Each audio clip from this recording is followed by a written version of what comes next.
The Force will be with you, always. Welcome to the Nerd Party. Hi, this is Nick Anastasiou, story editor on Star Wars The Clone Wars and Star Wars Bad Batch.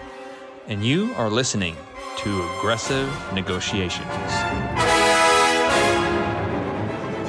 Well, hello and welcome to a very special episode of Aggressive Negotiations, coming at you, of course, from the swamps of Naboo. I'm so excited that we are here to celebrate the one and only holiday other than Life Day for Aggressive Negotiations, and that is Thanksgungan. Yes, it is that time again, my friends. And with me, of course, he had to be here eating some Kolof clawfish, none other than Jedi Master John Mills. Yes, and I can't wait to have some helpings of kadu pie and all of the other traditional dishes we associate with Thanksgungan.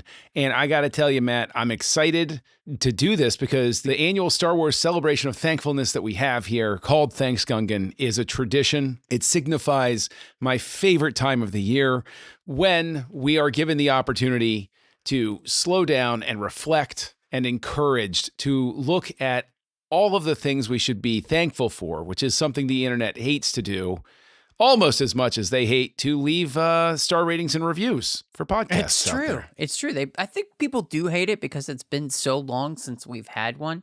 And I don't want to think that that reflects on us because how could it? But we would really appreciate a star rating and review. Talk about a way to be thankful that would warm our hearts so much.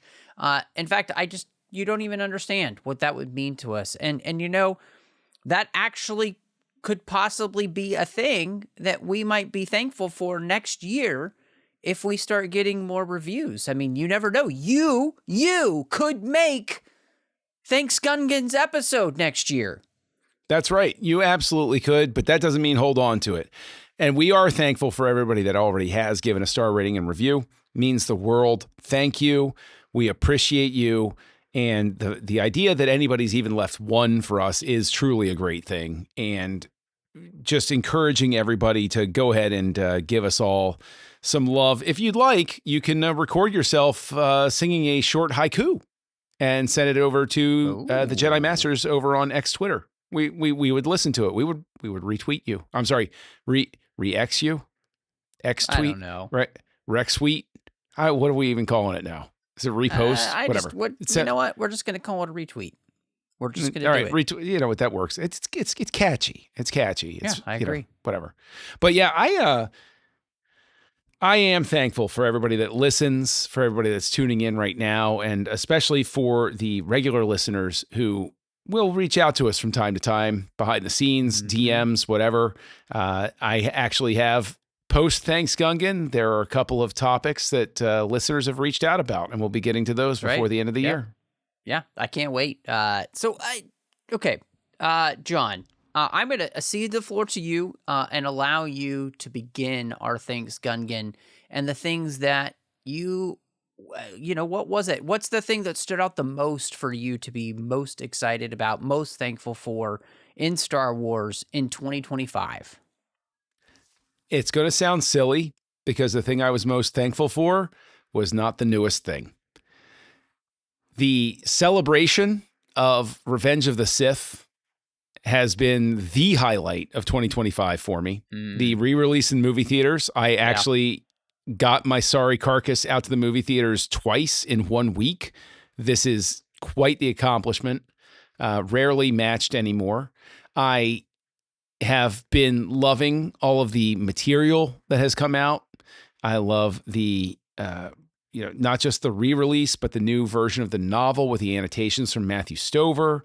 The album, which a very thoughtful friend of mine, possibly on the other microphone, got for me, which is an exclusive LP pressing of the best score that Star Wars has had up to this point, and the gorgeous poster by, I always forget his last name, but Cakes Comics out there. Matt Ferguson, Matt Ferguson, just a stunning, beautiful poster. I went out and I bought a custom frame for it. I loved it so much.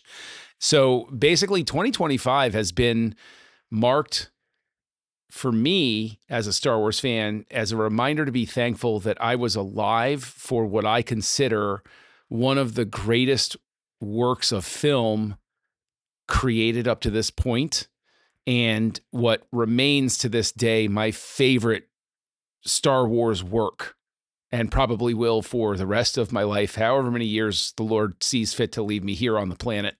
But I promise you, I will continue loving Revenge of the Sith into the afterlife and beyond. I mean, I'm right there with you. This was definitely on my list. Both things were on my list. You know, the novelization coming out, the fact that it's such an incredibly beautiful version of the book. Like you said, it's got annotations. We're actually going to be covering it here probably early next year for the show, just because we're excited to go back through it. You know, I would say it's one of those things where it just makes the perfect gift for somebody for the holidays coming up that loves Star Wars and, you know, great Star Wars books, because this is the best Star Wars book ever written.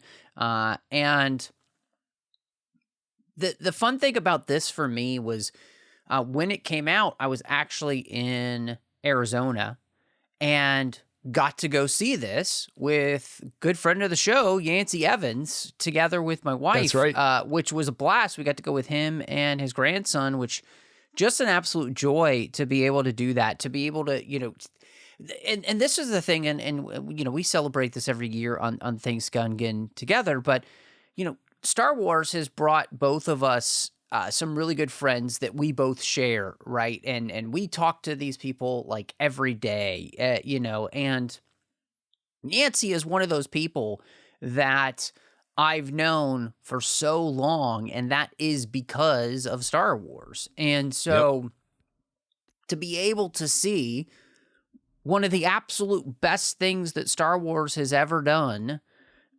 with a friend who I made because of Star Wars was just a really cool thing. You know, you're reminded that this is a franchise that at its best brings people together. Mm-hmm. And that's what I loved about us being able to celebrate the 20th anniversary of Revenge of the Sith. And like yourself, you know, I mean, I remember what it was like, you know, being in line for 10 hours to see that film and, you know, coming one ticket away from winning a Darth Vader lightsaber because of the, like, a Force Effects lightsaber of the drawing. And I remember the vibe of being in that room. So I can still picture the lightsaber battles happening before the movie started, and like all the oohs and ah. I mean, just every single thing about that movie is indelibly linked in my mind. I'm not one, like, you know, you guys talk about on House Lights all the time. Oh, you know, what was it like to be in the theater? And I honestly am not one of those people who really remembers a ton of my experiences in the theater for when I first saw movies. But man, this is absolutely one of those movies that I 100% remember. And so, yes, I'm with you, man. What a great pick, and what a fantastic way to be able to start off Thanksgungan by celebrating, like you said. I mean, there are very few things in Star Wars that you could possibly argue are better than Revenge of the Sith, the film, and that novelization. And the fact that we got a celebration of both of those things this year was just absolute joy for a Star Wars fan. Indeed. So, but I mean, that brings us to you. Like, what's top of you, aside from that, what's top of your list? Man, you know, I don't think anybody who's listened to us or the 602 Club, where we talk about Star Wars reviews too, is going to be surprised at this. But I mean, Andor season 2, just to you me, like that? Huh. Yeah, one of the absolute best things that Star Wars has done, especially in this new era of being owned by Disney, and the series together, first season and second season, to me are just peak Star Wars. As the kids would say, pure cinema, man. It was on every level I was blown away and loved it. And it's one of those things where it's like I can't wait to get the Steelbook 4K edition and be able to watch it uncompressed on my OLED 4K. It's gonna be great. But not just that, I just enjoy being able to watch Star Wars that I can just be immersed in and fall into. And, when something then is really good in Star Wars, because, 2024, we had some things that we watched that we didn't feel like that at all. And so, yeah, it was just a glorious experience for me, and I'm so thankful for that show. I'm thankful for all the hard work that they put into it. I mean, I think both of us agreed that regardless of whether you liked it, the production value on the show is bar none for just about anything Star Wars has done recently. No, it's terrific. It looks terrific. Yeah. Absolutely. Yeah. So, that alone is just something to celebrate. And that's the thing is like, your mileage may vary with any production. Like, I'm sure there are people listening to us gushing about Revenge of the Sith that are like, oh, I can't stand that movie. I have friends who hated that movie, who think it's terrible. Okay, sure. I hope you're not your still mileage friends may with them. vary. I'm just kidding. Oh, please. Whatever. I'm It's teasing. fine. It's fine. And it's, but I think you're right to acknowledge that Andor, at the very least, regardless of whether you loved season 2 or not, you could see that there was a lot of care put into the production value of it, that there was a lot of thoughtfulness about the choices that they made. Whether you agreed with it all was inconsequential to the fact that you could recognize that there were specific decisions made to reflect a certain aesthetic, and that aesthetic was achieved. And that deserves recognition. It absolutely deserves recognition. And I think that, it's right to call it out. And, another thing that's right to call out is, regardless of anything else, the casting in it was great. And, absolutely. the actors that showed up were legitimately on set. They wanted to do the best that they possibly could. And nobody just showed up for it didn't feel like anybody just showed up for a paycheck on that one. And they did. Call. They showed up all day, every day. And it's interesting because, we're talking about these on-screen products, and you're right. Like, we didn't get a whole lot of stuff, but I'm going to take this back to Revenge of the Sith first. The intro with Hayden Christensen. My youngest was watching Clone Wars with me at the time. Oh, wow. And she saw it. And when he walked out and he started talking, she leans over and she says, I can tell that's Anakin because it sounds like him, which made me chuckle inside because I was like, Matt Lanter, boy, did you do a great job, because my child, so far as she is concerned, you're the same guy as that. Then that makes me think of the animation and how great that is. And in 2025, we did get Tales of the Underworld, which, again, it's a mileage may vary sort of thing, but I loved it. I thought it was great. I thought the animation team once again showed up and tried to do something novel with characters that don't necessarily get a lot of attention. They're both animated series characters that are beloved, and they told different tales about them, and once again examined important themes with them. So I'm very thankful that animation continues to get a seat at the table to bring really great content to us. And in a sparse year for film content from Star Wars, we at least got a fresh animated series that we could watch. Yeah, I mean, this is on my list as well, and it's interesting because this is one of those places where we had a little bit of aggressive negotiations in our conversations about this series because you really loved the Cad Bane part of the series, and it was not my favorite part of the series, even though I didn't dislike it. It just I didn't like it as much as you did, but all in all, I mean, it was one of those things where consistently the animation just is always firing on all cylinders. It is continuing to give us some of the best, most quality Star Wars that's being done these days, regardless of if I did like it as my favorite, and that was not the case here. But man, I loved the Asajj Ventress arc. I still thought the Cad Bane arc was good, and I love being able to watch the animated stuff. Like the animated Star Wars still is some of my most favorite Star Wars of all time, and that is saying something after all of these years that can continue to put out content that makes me think, that blows my mind, that makes me want to rewatch it. I'm still waiting for them to put out the 4K edition of at least the final 4 episodes, the Clone Wars, so that we can watch that all together as, one kind of like continuous film almost. I would love that.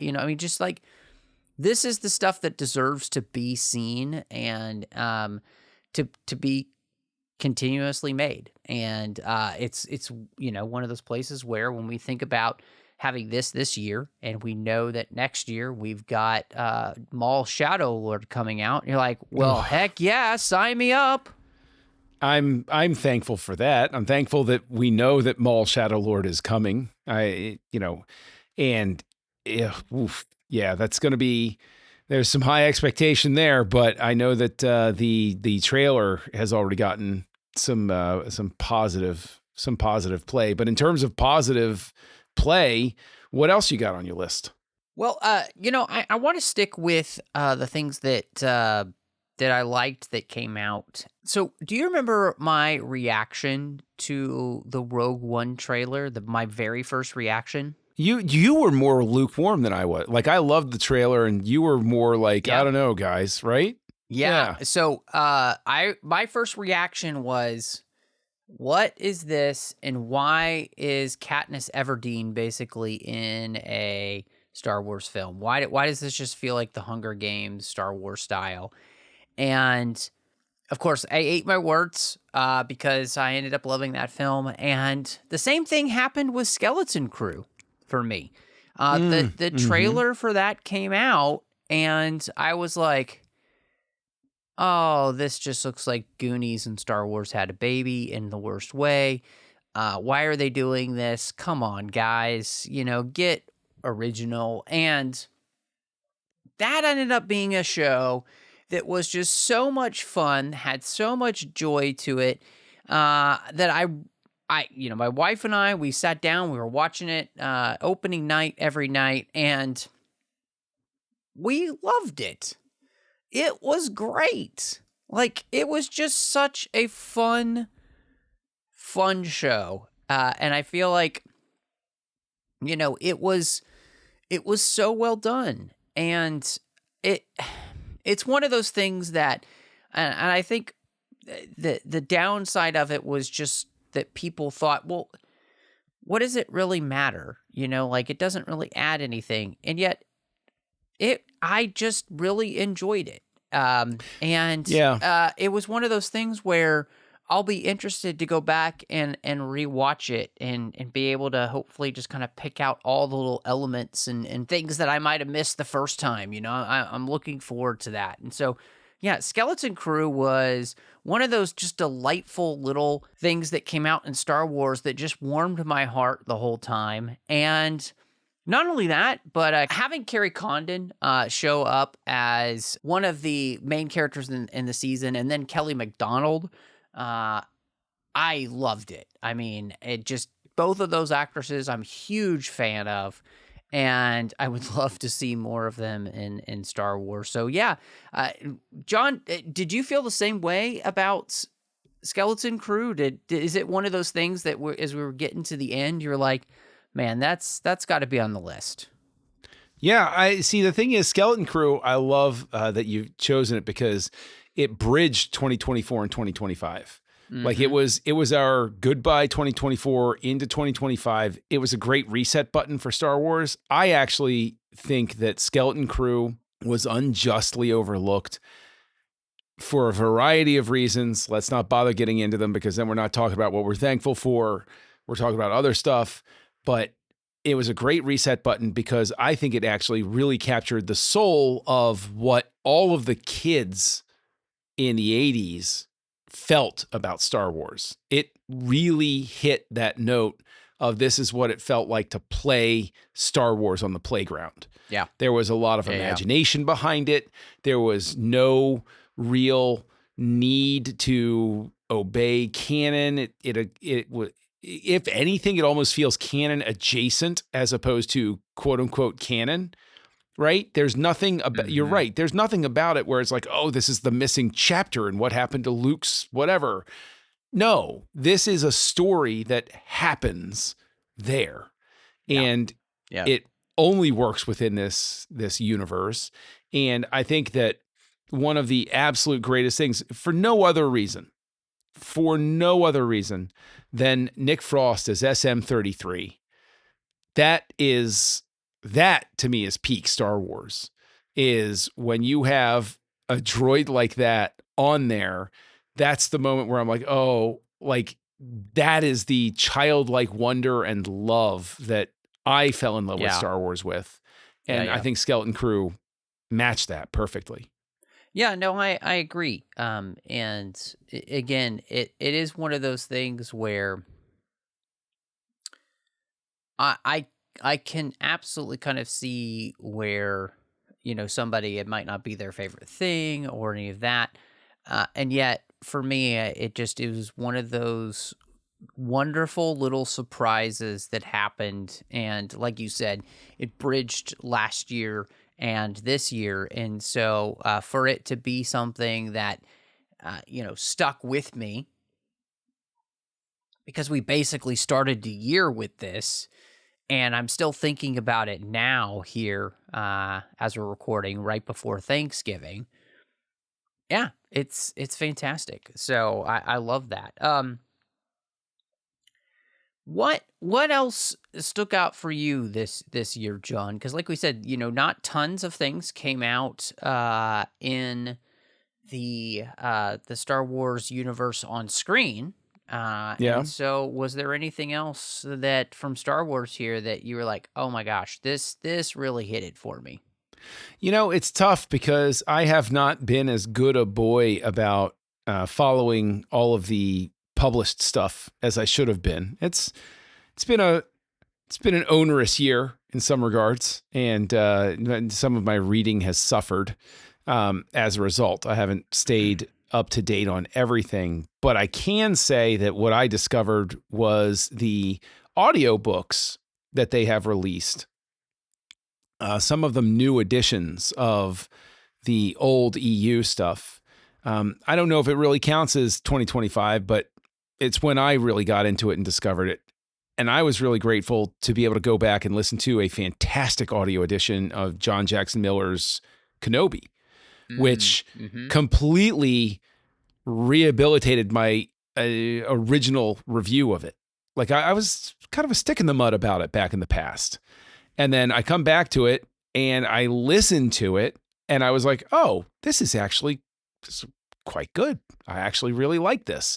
So I would say I'm thankful for the fact that there's an audiobook effort to get some of that older material out so that old and new and current fans can enjoy sort of the wide library of Star Wars stuff that's out there.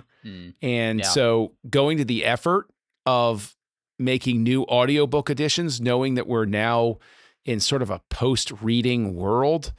I know how that sounds. I'm not meaning it as a pejorative, but we're in a podcast world now. We're in a listening to things on the way to work world now. We're in a listen to it on our long walk world now. We're not in a holding a tome and, smoking a pipe while we sit in our favorite chair in the den sort of mode. We're in the on the go. I'm going to be going somewhere, doing something while I'm consuming the content. I think Star Wars audiobooks in 2025, I learned to discover and enjoy them probably in a way that I never have. Yeah, I think that's really cool. I remember you and Yancey actually talking about the fact that the Shadows of the Empire book, the audiobook Mm-hmm. had come out, and you both were Yep. raving about it. And I still have just not gotten a chance to listen to it yet, but I can't wait to. I've got it, and I need to do it. And so I'm really looking forward to that opportunity to go back and listen to that. And for me, one of the things that came out in the book sphere was Reign of the Empire, The Mask of Fear, which is a 3-part series that's going to happen. This was the first book. It was by Alexander Freed, and it takes place very quickly after Revenge of the Sith, and it's as these characters like Bail Organa and Mon Mothma are trying to figure out this equilibrium and what to do about it and where to go with this. And I really enjoyed the book. I thought it was really well done. It made me excited to kind of dive more into that era, especially maybe earlier before, the Andor time frame, when there really is so much that's happening with these characters and that they would need to be a part of and trying to figure out and stuff. And so that was one that I thought was really well done, and I was really excited to finally get a chance to read it. And it left me, which was great, it left me wanting the rest of that series now, to read the other 2 books that are going to happen in it. Cool. Yeah, I look forward to getting to it at some point in the future. I have a little bit of a book moratorium. I'm not allowing myself to purchase any more tomes until I work a little bit more through my to read list. So I still haven't gone and gone with the Reign of Empire, the first Reign of Empire book that came out before Mask of Evil. I still have it sitting on my shelf, and I'm like, I'm going to get to it. I swear I'm going to get to it. But again, that gets back to that gets back to the audiobooks thing. I can listen to a book while I'm driving, and I can read a book at home. Like, I'm twice as efficient with book reading. And, hey, there you go. That counts for something, right? And at the very least, it's less time spent on TikTok. But I don't know. Is there a Star Wars TikTok? Can we get people on board with that? Man, I don't even want to know, man. Wars Talk? I don't Tickstar? So what do we how would that hashtag? That it has to end with talk, right? So Wars Talk. Like in Star Wars, would it be like Vader Talk? There'd be like a Vader fan club or something like that. Vader Talk. Oh, that's terrifying. Yeah, that would be. Okay, hold on. OnlyFans, but it's Emperor Palpatine striking you with lightning every time you're on your phone. There you go. Bang. There's your idea. $1 billion idea right there. Oh, man. Why not? I was just going to say, like, his burned toes or something. Like that would be a thing, wouldn't it? Anyway, let's yes. Back it up. Steering the ship out of that hyperspace lane. It is tough though, because 2025 has sort of been a reset year, I think, for Star Wars in terms of its larger content goals and strategies. It really, so in a sense though, I'm thankful for that, because I think that part of the reason, and I think you and I agree on this, part of the trouble that modern audiences have had finding an in for Star Wars is simply the fact that they were hitting people with so much content. They were just absolutely, it was this deluge of content when everything first transitioned over to Disney. People didn't know what was going on. It was just, everybody got overloaded in just a couple of years. And that sort of led to this fracturing. There was too much sort of mental weight put on everybody. And I think that continued for a time. And I think that 25, there felt like there was a lot more intent behind what was being chosen to be done with Star Wars. There's all of the stuff around Episode 3. There's Skeleton Crew. There's definitely intent around Andor. There's intent around the books, it feels like now. The books feel much more in tune with things. There's less to buy. There are fewer toys, but there seems to be more intent Yeah. behind the toys they're releasing. Yeah. So I'd say I'm thankful for the fact that it seems like Star Wars, the content ship, seems to be steering in a more controlled direction of late. And I think 2025 we'll probably look back on as the pivot year when that new course was decided. Yeah, I agree with you in that. I think that there was definitely something that they knew that they had to do, right? And that was that they needed to find a way to figure out what content was going to come out, what was going to be important, and were they going to step on the toes of, of what they were putting out, which I think is something that we saw quite frequently in the early years of Disney and Star Wars, and so I'm glad that they've kind of stopped doing that and just allowing things to be able to stand on their own, and for us as fans to just be able to enjoy stuff. And not feel like there's so much coming out that I don't know how to keep up with it, right? I think that was something that, with all the comics and all the books, and you remember when we were trying to cover all of that stuff for the 602 Club, right? When we're getting ready for The Force Awakens coming out.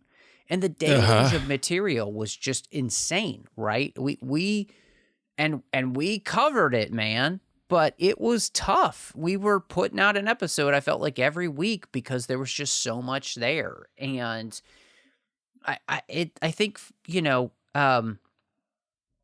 Star Wars is one of those things where it is better when you get the feeling of desire creeping back in your mind. Mm-hmm. Like, oh, I can't, it's been a while since I got that Star Wars itch, It's like, can I get a little bit more? And you need that itch to get stronger for people to really be excited about the things that are coming out. And I think that maybe that's something that they have been able to do with this kind of reset that you mentioned. And so I'm glad that's the case. I think it's smart on their part. I will say too, we had another fun book that came out this year, which I was really thankful for. And that was the book Sanctuary for the Bad Batch, which was fun because we actually finally got a Bad Batch novel, which was great to be able to get those characters in a novel form. It's been, now that the show's over, there's little places they could fill in, and it was just really fun to be back with those characters. And it's one of those things where I'm like, man, I'd love for them to continue this process of, giving us more of these characters in those places where I think you could maybe, rightly add something to the series in a really well done way if you get good writers. And so, yeah, that was great to have. That spurs on. I think that it would be great going into the next year to find out about more animated projects. Bad Batch gets its own book. We have Maul, Shadowhunter coming up. We've had the Tales of series. I think that it would be wonderful if going forward we had more and more Thanksgungans where we got more and more animated series projects. I know that would, that's not as easy as it sounds, but I would love to hear more of them announced. Because I think that the thing that has kept the love alive in the hearts of diehard fans has been animation. And so Bad Batch getting a book means that they're acknowledging that. They're leaning into and saying, oh, okay, the fans do love this content. We'll start taking it into other media so that they can get more of it. Yeah. And that is a longer term play and I think it's a wiser content strategy, and it's also an acknowledgement that some of the best ideas are coming out of animation. So you're right that the Bad Batch book even getting released is a great thing. Because it's an acknowledgement of the fact that same thing happened with Clone Wars. Everybody loved Clone Wars, so guess what? We got stuff in other media about the Clone Wars. Yeah, using the characters and situations from that. So hey man, that'll be that is a great thing. It's an awesome thing to call out. Yeah. One more thing that I thought of, John, and I was just thinking about this today as I knew we were going to be recording. Do you want to know something super exciting? Yes, I do. Actual Star Wars movies were filmed this last year. Like, they literally were in production. It wasn't, we're going to maybe do it. We're going to possibly do it. There might be a director attached. No, John, actual Star Wars films are either in production or finishing their post-production as we speak. Yes, that is a fantastic thing to be thankful for. I'm thankful that they finally dropped the trailer for The Mandalorian and Grogu. Mm-hmm. Now, let's not sleep on this, y'all, and let's actually start getting the hype going again, please, because I've actually got the youngest watching The Mandalorian with me now. We're revisiting season 1, which is just an absolute treat. And that's teeing it up so that we know that The Mandalorian and Grogu is coming out. And the first shots from the Starfighter movie are warmly embraced. And, you know, it's one of those things where it's always dangerous. It's always dangerous to react to, oh, first on set pics. Oh, shot of them on set. It's really dangerous because you look at it and you're like, oh, that looks pretty cool.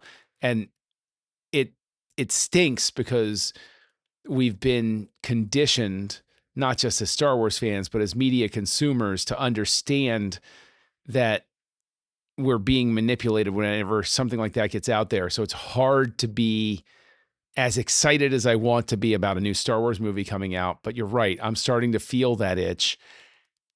I want more behind the scenes shots of The Mandalorian and Grogu coming out. I want more. I want more of that stuff. And I really hope that, this leads to a more consistent production schedule.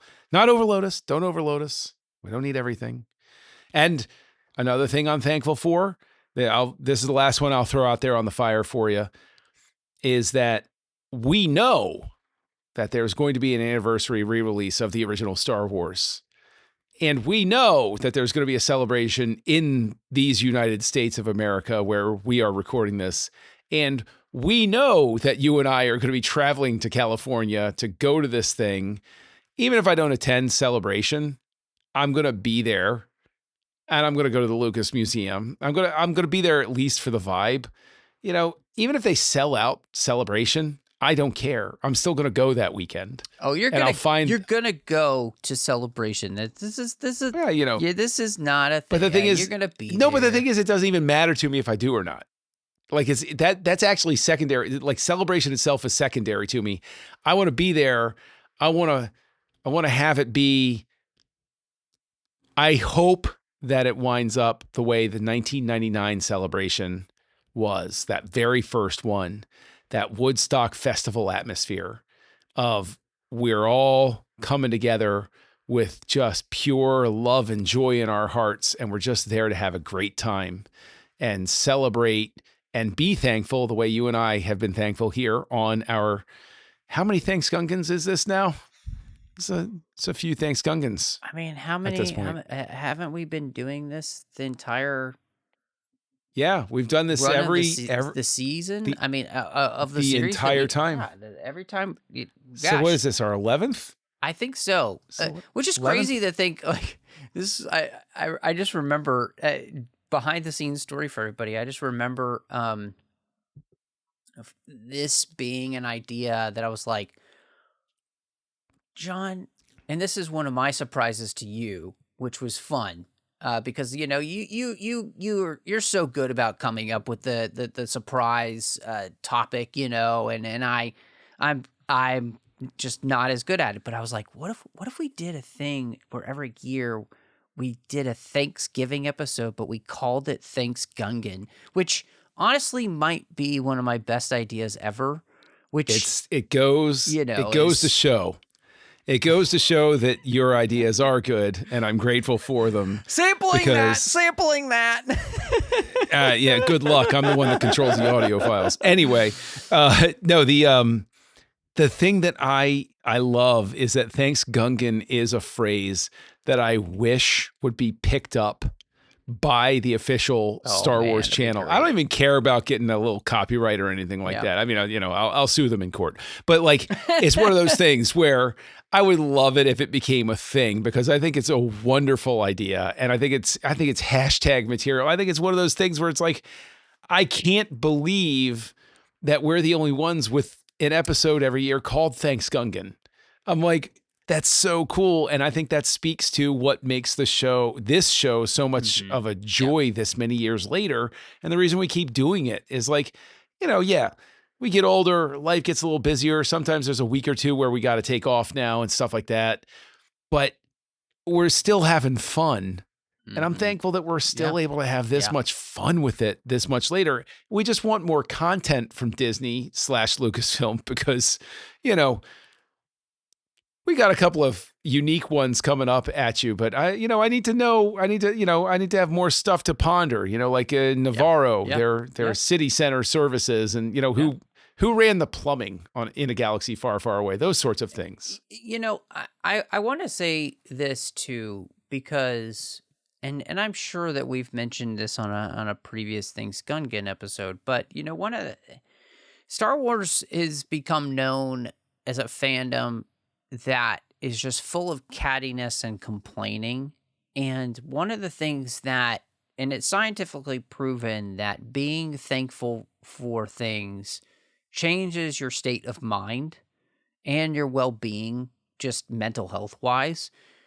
And so to be able to spend just an entire episode for us of things that we're thankful for in Star Wars. And look, obviously, there are things that we get frustrated about sometimes with Star Wars. And like you said, it's like, oh man, I would love to be able to have there be a little bit more cohesion behind the scenes, so we're getting some content each year that allowed us to be able to have more fun things to talk about, because, that's why we've been doing this for so long. We just love talking about Star Wars and having a great time together. And, you don't get that if you don't get good content. And so, I mean, that's the thing. I mean, that's what we're asking for. We're not asking for the world. We just want some fun content to talk about. And yet, by practicing Thanksgungan every year, we force ourselves to be reminded that there still is much to be thankful for in this fandom and in this franchise. And I love that is our focus, at this time of year. But I also love that, something that I think, not to toot our own horn, but, we don't spend a lot of time ranting and raving about the things we don't like about in this franchise. Not this podcast. We will do that, honestly, if we're reviewing something new or whatever.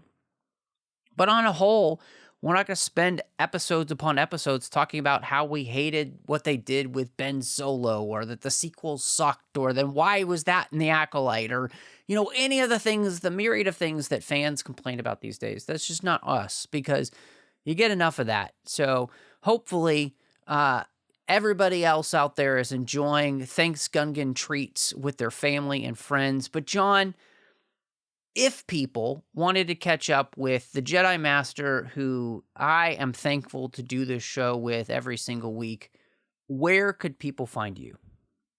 Well, you can find me online as Kessel Junkie, and you can find me here on the network co-hosting another show that you referenced earlier called House Lights, where we look at the work of different directors. Go on over and give it a listen. Matt, it's been a long-standing friendship between the two of us. I think that Thanksgungan is one of those treats. It's one of those special conversations where you and I would be having this, I think, every Thanksgiving, even if we didn't have a show. It's true. Like, that's just the nature of it, sort of thing. And of course, thankful for you as my dear friend, as, one of my best friends ever, who is always just a beacon of positivity and support and care.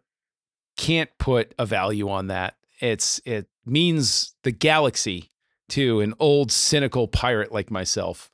And I can say as well that the origin of this, I'm going to give a special note of thanks as I kick it over to you for where people can find you. The origin of this show will always have been the two of us having our first Star Wars conversation on one of the places where they can find you, the 602 Club, which is the godfather of aggressive negotiations. Yeah, man.